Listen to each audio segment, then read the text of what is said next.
आपने देखा कि कैसे कबीर साहिब अपने भक्त अदम सुल्तान बादशाह के लिए उसके महल पर कारवा का रूप बनाकर पहुँचे और बादशाह के सामने से अंतर्धान हो गए। बादशाह को मोह माया से निकालने के लिए परमात्मा ने उसे बेहोश कर दिया ताकि वह माया से मन हटाकर अल्लाह की शक्ति पर विश्वास करे। कुछ दिन बाद पूर्ण परमेश्वर कबीर साहिब एक संत का रूप बनाकर बादशाह की उस जेल में पहुंचे जहां सभी संत महात्मा चाकी चला रहे थे तथा भगवान को याद कर रहे थे। कबीर साहिब ने राजा के सैनिकों से कहा कि मुझे भी जेल में डाल दो, मुझे आपके बादशाह ने भेजा है। सैनिकों ने देखा कि यह तो बहुत ईमानदार साधु लगता है और ज्यादा कुछ पूछे बिना ही कबीर साहिब को भी सैनिकों ने संत जानकर सभी संत महात्माओं के साथ अंदर डाल दिया।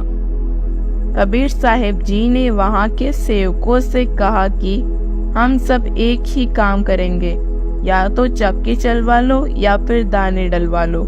सेवकों ने सोचा कि यह तो बहुत बड़ा अच्छा साधु आया आज इनसे सारा दिन चाकी ही चलवाते हैं। उन्होंने कहा कि तुम सब चाके चलाओ और दाना डालने के लिए हम काफी है। कबीर साहिब ने कहा ठीक है। कबीर साहिब ने सभी संत महात्माओं से कहा कि एक बार सभी रुक जाओ। कबीर साहिब ने अपने पास रखी चाकी को घुमा दिया और जिससे सभी 360 चाकियां अपने आप साथ साथ चलने लगी। कबीर साहिब ने सेवकों से कहा कि अब डालते रहो दाना। कबीर परमात्मा ने सभी संत महात्माओं को वहां से गायब करके दूर जंगल में प्रकट कर दिया और कहा कि सब इस बादशाह के नगर से चले जाओ और वापस मत आना। उधर उन सैनिकों और सेवकों के पसीने छूट रहे थे। वे भागकर बादशाह के पास गए और सारी कहानी बताई।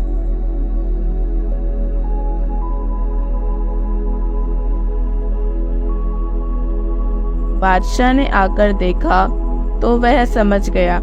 बादशाह भी हताश रह गया। इतने में सभी चाकियां रुक गई। कुछ दिन बाद बादशाह शाम के समय महल के बाहर बैठा था।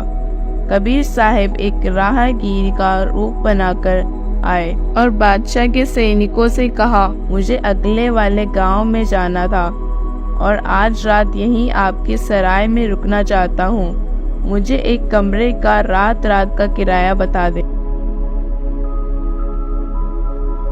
बादशाह ने राहगीर को अपने पास बुलाया और पूछा कि भाई आप कौन हैं और क्या चाहिए आपको। कबीर साहिब ने कहा कि मैं उस अगले वाले गांव का निवासी हूँ। मैं थक गया हूँ और रात के लिए आपके सराय में रुकना चाहता हूँ। बादशाह ने कहा, भोले आदमी, ये तुम्हें धर्मशाला नजर आ रही है? अरे ये मेरा महल है, मैं यहाँ का बादशाह हूँ, ये सराय नहीं है। राहगीर रूप में कबीर परमात्मा ने कहा कि भाई आपसे पहले इस महल के बादशाह कौन थे? बादशाह ने कहा कि मेरे नाना जी थे। कबीर साहिब ने पूछा कि आपके नाना से पहले कौन थे? बादशाह ने बताया कि मेरे नाना जी के पिता यानी मेरे परनाना जी थे। कबीर साहिब ने कहा कि उससे और पहले? बादशाह ने कहा कि नाना जी के दादाजी थे। कबीर साहिब ने पूछा कि सब अब कहाँ गए हैं? बादशाह ने कहा कि वे तो सब अल्लाह को प्राप्त हो गए।